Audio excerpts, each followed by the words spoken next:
Magandang araw mga kaibigan. Bigyan natin ngayon ng opinion, reaction itong post ni Dr. Rob Rances 57 minutes ago. Tungkol ito sa pagpupursige ng House of Representatives na magsampa ulit ng impeachment case laban kay BP Sara. Kailang it will still fail. Wala ring mangyari. Talunan pa rin sila. Yan ang opinion ni Dr. Rob Rances. Okay. First point, lessons they refuse to learn. The impeachment fiasco was supposed to be Romualdez' show of force. Instead, it became a political boomerang. Of the 215 lawmakers who proudly signed, or nearly 100 had to defend their seats in the midterm, and many came back bruised. Voters remembered, campaign trails echoed, hindi kami tanga. We know what you're fighting for, power, not for us. Okay, so sumunod, Supreme Court and Senate back-to-back blows. So, yung decision ng Supreme Court, unconstitutional, void ab initio, plus sinugundahan ng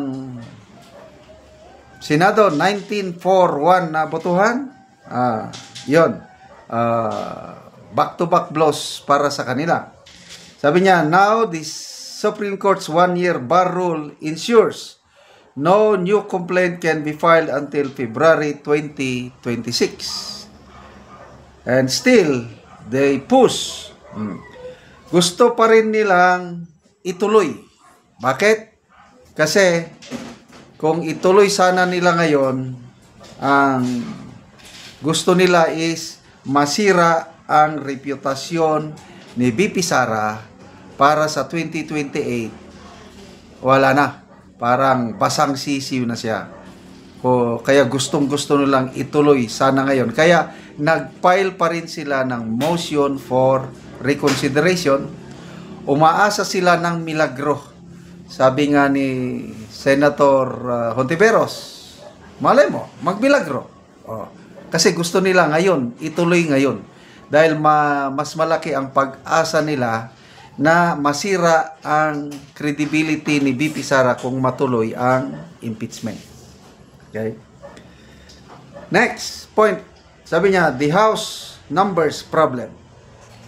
Yes, Romualdez had a super majority for his speakership, but that will not translate into impeachment signatures in 2026. Mahirapan na silang makakuha ng 1/3 signatures sa 2026. Lawmakers know the political suicide it represents after the midterm backlash. Nahirapan na nga sila sa 2025. Tapos, yun na nga, desisyon ng Korte Suprema, desisyon ng Senado. Marami nang magdadalawang isip na pipirma para sa impeachment sa 2026. Add to that the whispers of 150 million alleged greasing for its signature and the reality that securing similar budgetary backing in 2026 will be far harder. Hindi na sila makapagsingit ngayon ng kung ano-anong isingit sa budget dahil binabantayan na ng taong bayan. Mismo ng Pangulo ang nag-warning na ayaw niya ng machap-chap ang National Expenditure Program na isasubmit nila sa Kongreso.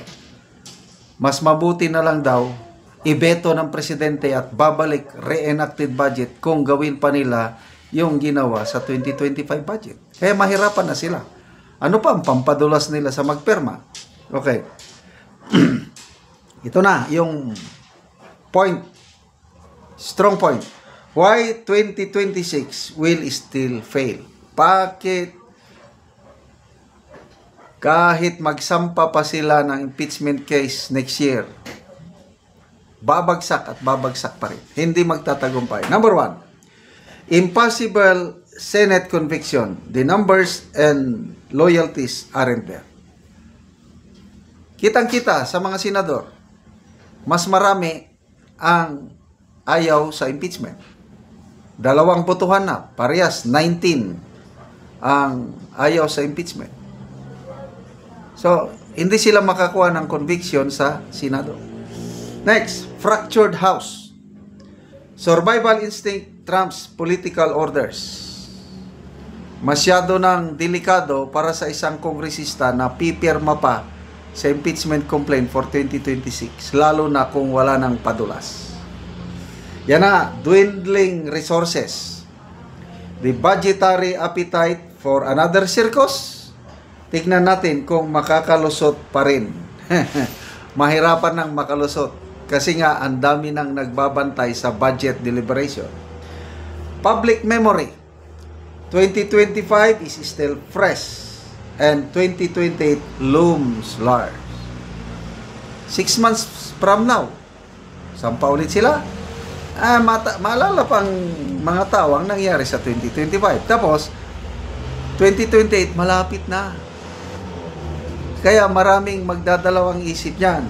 Then, the power punch niya, sabi niya, tayong totoong taong bayan are done with those in power who twist the law and weaponize institutions without consequence.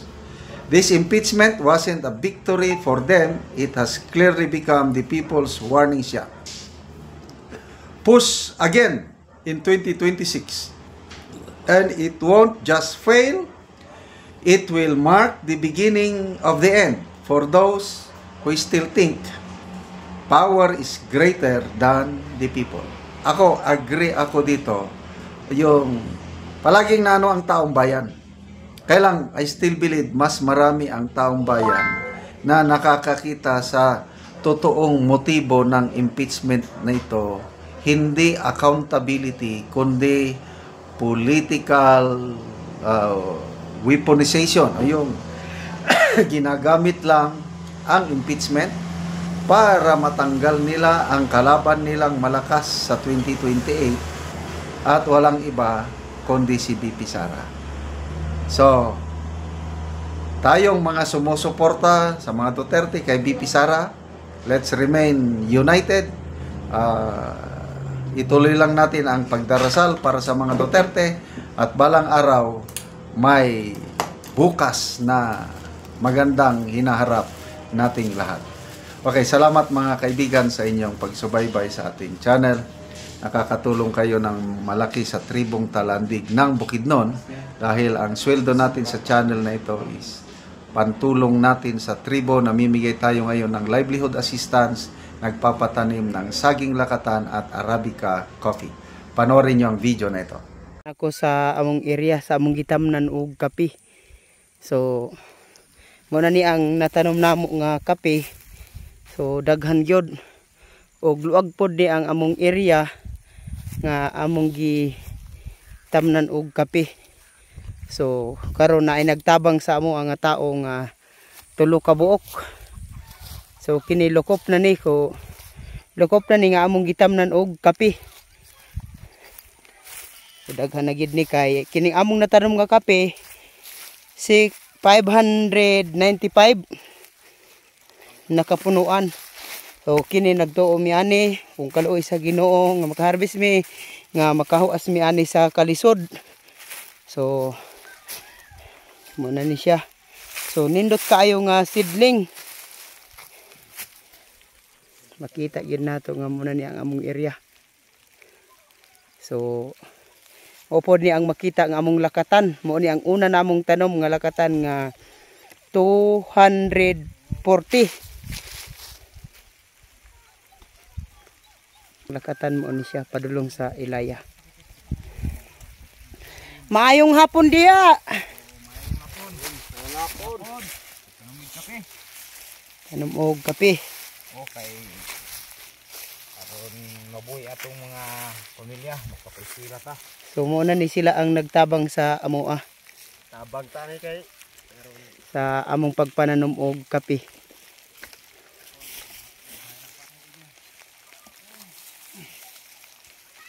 So salamat kaayo sa Ginoo og sa nagatan-aw sa video sa YouTube sa padayon nga pagsuporta sa amoa sa pagpananom ug uban pa nga magamit namo hinaot nga tagaan mo og maayong panglawas ug mapadayon kini nga tabang aron kami makahawas sa kalisod. Salamat and God bless.